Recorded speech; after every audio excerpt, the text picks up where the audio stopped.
ඔය අහලා තිබ්බ ප්‍රශ්නේ මේ ඔය සමානයි fx වර්ගශීතයක ප්‍රස්ථාරයක් අඳින්න තිබ්බේ මොකක් හරි එහෙම එකක්.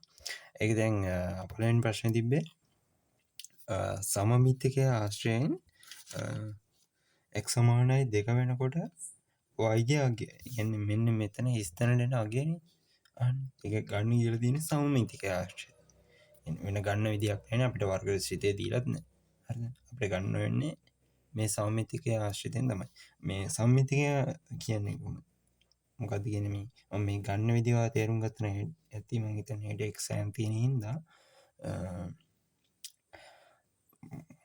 සමමිතිකයෙන් ගන්නවා කියන්නේ දැන් මේ බලන්නකො මේ දීලා තියෙන වගුවේ මෙතන x ඍණ 2 වෙනකොට y ඍණ 5යි x 4 වෙනකොටත් y ඍණ 5යි x ඍණ 1 වෙනකොට y බිඳුවයි x 3 වෙනකොට y බිඳුවයි. එතකොට මේ පැත්තෙන් එන අගයන් ටිකම මෙහෙන් එනවා කියලා ඔයාලට නිකන් තේරෙනව නේද? ඍණ 5 බිඳුව 3. දැන් ඍණ 5 බිඳුව 3. ඒ සම්මිතිකය ආශ්‍රයෙන් ගන්නවා කියන්නේ x සමානයි 2 වෙනකොට. එතකොට මේ ස්ථාන දෙන්නේ y සමානයි 3 කියන අගය. එතකොට මේ ස්ථාන දෙන අගය තමයි 3. කියන්නේ ඒක තමයි අපි මේ වගුව ආශ්‍රයෙන් සම්මිතිකය කියලා ගන්නෙ. හරිද? ඒ වගේම තමයි දෙවෙනි ප්‍රශ්නේ තිබ්බේ මේ ප්‍රස්ථාර අඳින්න කියලා. මම මෙතනදී නම් ප්‍රස්ථාර අඳින්න යන්නේ මම මේක කටුවට ඔයාලට පොඩි අයිඩියා එකක් ගන්න පුළුවන් විදිහට කියලා දෙන්නම්. හෙඩ් එක්සෑම් නම් ඔයාලට ප්‍රස්ථාර ඇඳ ගන්න බැරි වෙන එකක් නෑ කියලා හිතනවා මම හිතන්නේ. අවුරුදු ගාණක් ප්‍රස්ථාර ඇඳලා තියෙන්නේ. ඒතකොට ප්‍රස්ථාරයක් ඇඳ ගන්න බැරි වෙන්න බෑ හෙඩ් එක්සෑම් නම්. අනිවාර්යෙන් ප්‍රස්ථාර ඇඳ ගන්න පුළුවන්. එතකොට ඒකට සුදුසු පරිමාණයක් අරගෙන අඳිනවා කියන්නේ අනිවාර්යෙන් ප්‍රස්ථාර කොලේ පිරෙන්න ප්‍රස්ථාර තියෙන්නේ. හරිද? දැන් මේකේ මම සම්මිතික ලක්ෂ්‍ය කියලා අරන් තියෙන්නේ මෙන්න මෙතන නේද? දැන් මේ බලන්නකො අනිත් ඒවා ඍණ 5. ඍණ 5 බිංදුව 3. හරිද? කියන්නේ මේ පැත්තෙන් එන ටිකම ඍණ 5 බිංදුව 3 ඇවිල්ලා තියෙනවනේ. එතකොට මෙතන මැද තියෙනව නේද 4. එතකොට 4 කියන එක තනි වෙලා තියෙනවා. ඒ කියන්නේ ඒ තමයි මේක උපරිම හරි අවම හරි ලක්ෂ්‍ය. දැන් මේකේ තියෙන්නේ x සමානයි ධන 1 y 4ක් වෙලා තියෙන්නේ. ඒ කියන්නේ මේක ප්‍රස්ථාරය ඇඳනම් වලට පේනවා කණ්ඩාංග ටික හරියට ලකුණු කරලා ඇඳනම් මේක උපරිමයක් සහිත කියන්නේ උපරිමයක් තියෙන පරාවලයක් සහිත ප්‍රස්ථාරයක් කියලා. අය ප්‍රස්ථාරය ඇඳුත් එහෙනම් මම ගන්නවා මෙතන ධන 4යි. මෙතන ඒ කියන්නේ හැරෝම් ලක්ෂ්‍යය තියෙන්නේ x සමාන 1 සහ y සමාන 4ද. හරිද? ප්‍රස්ථාරය මෙන්න මේ වගේ හැඩයක් තමයි ගන්න ඕනේ.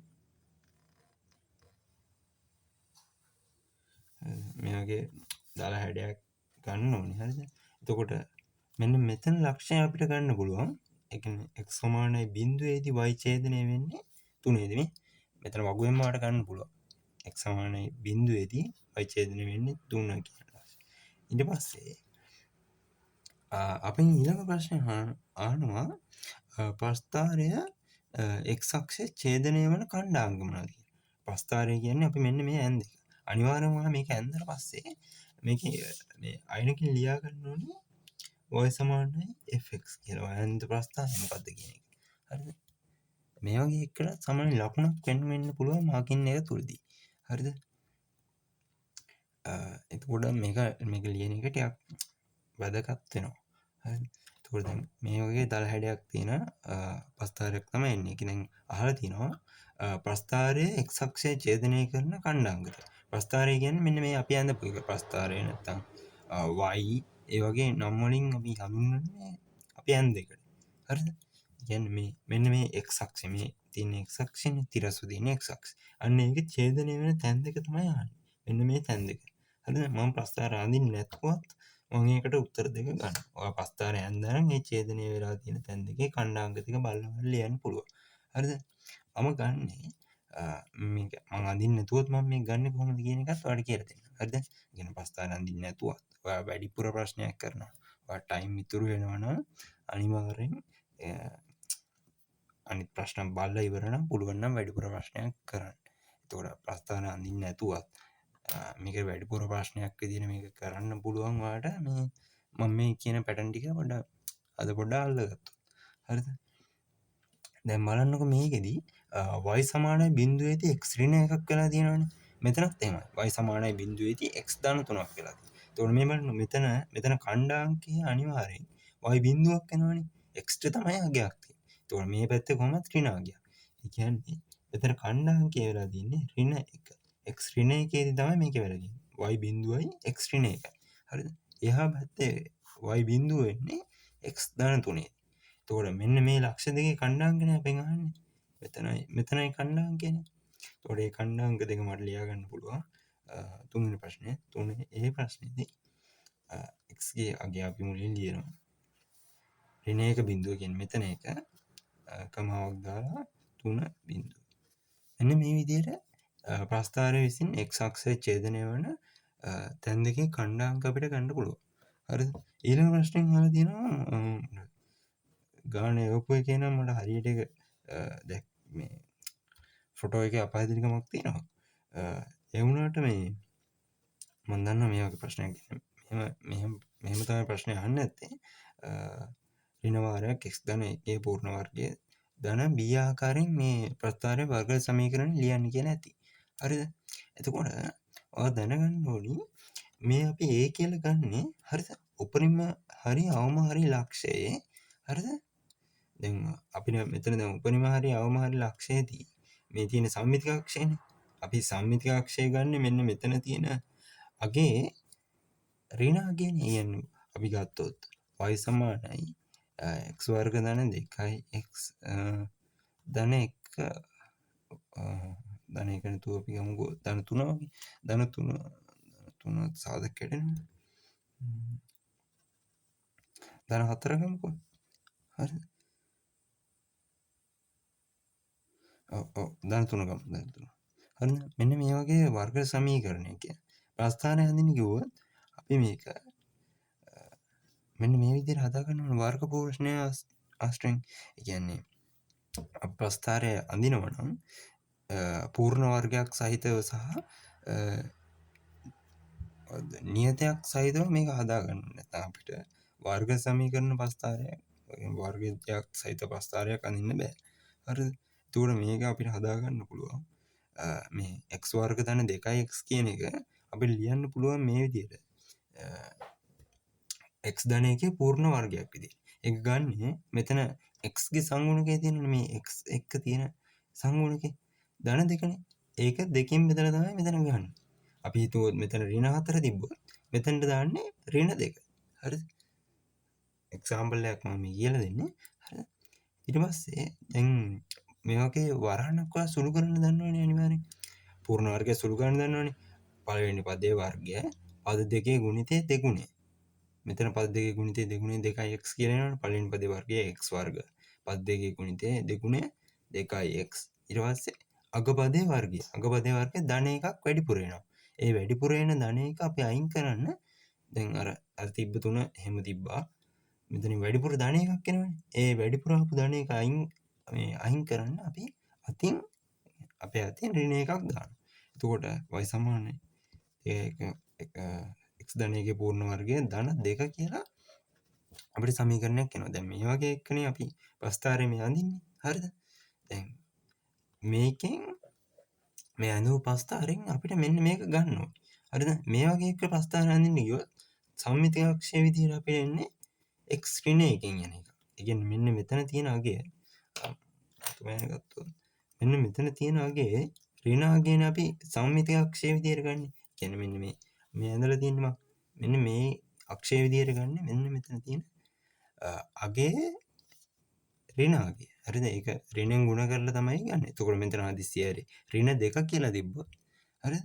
ඒක ඍණෙන් ගුණ වුණාම ධන 2ක් වෙනවා. එතකොට සම්මිතික අක්ෂය මෙහෙම ඉරක් ගහලා ගන්න ධන 2කින්. එතකොට ඒ ධන 2කින් තමයි දෙපැත්තට මෙහෙම බෙදලා ප්‍රස්ථාරය අඳින්නේ.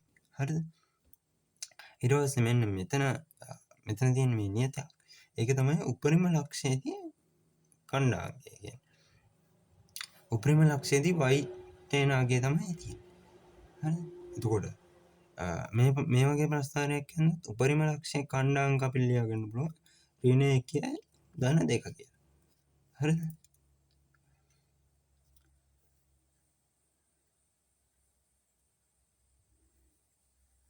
උපරිම ලක්ෂ්‍ය කියන්නේ මේකේ අවමයක් සහිත පරාවලයක් කියන්නේ. ඒ කියන්නේ මෙතන අනුක්‍රමණය දැන් මෙතන ඍණාගයක් තිබ්බොත් අනිවාර්යෙන් උපරිමයක් සහිත ප්‍රස්ථාරයක් වෙනවා. මෙතන ධන තිබ්බොත් අවමයක් සහිත ප්‍රස්ථාරයක් තමයි එන්නේ. හරි. ඒකත් පොඩි ඔළුවේ පොඩි අයිඩියා එකක් තියන්න. දැන් මෙතන ඍණාගයන්නේ තියෙන්නේ. ඒ කියන්නේ අපිට ඇවිල්ලා තියෙන ප්‍රස්ථාරය හරි. ඒ කියන්නේ උපරිමයක් සහිත ප්‍රස්ථාරයක් තමයි එන්නේ. හරිද? එතකොට මෙතන ඒ වෙනුවට එන්න ඕනි අපි මෙතන ගත්ත සම්මිතික අක්ෂයේ ඍණාගය. දැන් මෙතන තිබ්බ එකේ ඍණාගයනේ අපි ඍණෙන් ගුණ කරලානේ ගත්තේ මෙතන සම්මිතික අක්ෂය විදියට. අපි ඉතින් මේ වගේ මෙතනට ගන්නකොට අනිවාර්යෙන් ඍණෙන් ගුණ කරලා තමයි ගන්න ඕනේ. එතකොට මෙතන ධනයක තියෙන්නේ. එතකොට එන්නේ ඍණ එකේ පූර්ණ වර්ගය. x ඍණ එකේ පූර්ණ වර්ගය. මේ ඍණ ලකුණ එහෙම තිබ්බා. ධන b විදියට එන්නේ මෙතන උපරිම ලක්ෂයේදී y ගේ අගය. y ගේ කණ්ඩාංකය. sorry ධන 4. හරිද? එතකොට මෙන්න මේක තමයි y සමාන fx කියන වර්ගජ සිතය. හරිද? ඔය විදිහට තුන්වෙනි ප්‍රශ්නේ කියොත් අනිවාර්යෙන් ප්‍රස්ථාරයක් අඳින්න කිව්වොත් වර්ගජ සිත x ද ප්‍රස්ථාරයක් අඳින්න කිව්වොත් මේ ප්‍රශ්න අනිවාර්යෙන් විභාගෙට ඇහෙනවා. හරිද? මේකත් බොහෝ දුර අනිවාර්යයෙන්ම මේක නම් තියෙනවා කොහොමවත්. මේ ප්‍රශ්න ටික කොහොමවත් අනිවාර්යෙන් තියෙනවා. ඒකයි මම ඒකට වැඩිපුර කාලයක් අරගෙන නේද කිව්වේ. දැන් ඔයා ප්‍රස්ථාරය වැරදියට ඇඳත් දැන් මම මෙතන කියලා දුන්න පොයින්ට් එක ආයෙ වරක් බලුවොත් ඒ කියන්නේ දැන් මේ ප්‍රස්ථාරයේ ඡේදනය වෙන තැන් දෙකේදී y බිඳුවක් වෙන හින්දා හරිද අපිට මෙතනින් ගන්න පුළුවන් y බිඳුවක් වෙනකොට x ගේ අගයන් දෙක ඒ අගයන් දෙක දාලා කණ්ඩාංක දෙක ලියා ගන්න පුළුවන් නම් ප්‍රස්ථාරය වැරදියට ඇඳලා ඔයාලට මේකේ ලකුණ හම්බෙනවා. හරිද? ඊළඟ ප්‍රශ්නෙන් අහලා තිබ්බේ y සමාන 1 වන විට y සමාන 1 රේඛාව ඇඳලාට පස්සේ ප්‍රස්ථාරයේ AB ලක්ෂ වලින් ඡේදනය වෙනවා කියලා නේද? දැන් y සමාන 1 රේඛාව කොහෙන්ද තියෙන්නේ කියලා අපි පොඩ්ඩක් බලමු. y සමාන 1 කියන්නේ y ගේ අගය හැම වෙලාවෙම එකක් වෙන්න ඕනේ. හරිද? කියන්නේ මෙන්න මෙහෙම තනි රේඛාවක් තමයි යන්නේ. y සමාන 1 කියනවා. හරිද? එතකොට මෙන්න මේ අවස්ථාවන් දෙකේදී මේ ප්‍රස්ථාරයේ ඡේදනය වෙන තැන් අපිට A B කියලා නම් කරලා තියෙනවා. හරිද? ප්‍රස්ථාරය හරියට ඇඳනම් ඔයාලට ඒ y සමාන 1 රේඛාව ගැහුවට පස්සේ මේ AB කැපෙන තැන් දෙක ගන්න පුළුවන්. හරිද? කොහොම AB ලක්ෂ දෙක හොයාගත්තා. ඊට පස්සේ අපේ තියෙනවා මොකක් කර යනවා y කියන අගේ විශාලයි 1ට වඩා. හරිද? ඒ කියන්නේ අපි මේ ගැහුවා නේද රේඛාවක්. y සමාන 1 රේඛාව ගැහුවානේ. 1ට වඩා වැඩි අගයන් ටික. ඒ කියන්නේ ප්‍රස්ථාරයේ මෙන්න මේ යට වෙන කොටස. තේරෙනව නේද මම කියන්නේ? මෙන්න මේ කොටස ලියන්න. ඒ කියන්නේ අපි මෙතන කණ්ඩාංගය ගත්තට පස්සේ ඒ කියන්නේ මේ යට වෙන කොටසේ x ගේ අගයන් ටික අහන්නේ. හරි? x කොච්චර අගය පරාසයක පිහිටනවද කියලා. එතකොට මෙතන අපි a ගේ කණ්ඩාංගය ගත්තනේ. a කුඩා වෙන්න ඕනි x. ඒ කියන්නේ x විශාල වෙන්න ඕනි ඒට වඩා. ඒ කියන්නේ ඒට වඩා කුඩා පැත්තේදී y එකට වඩා අඩුයිනේ.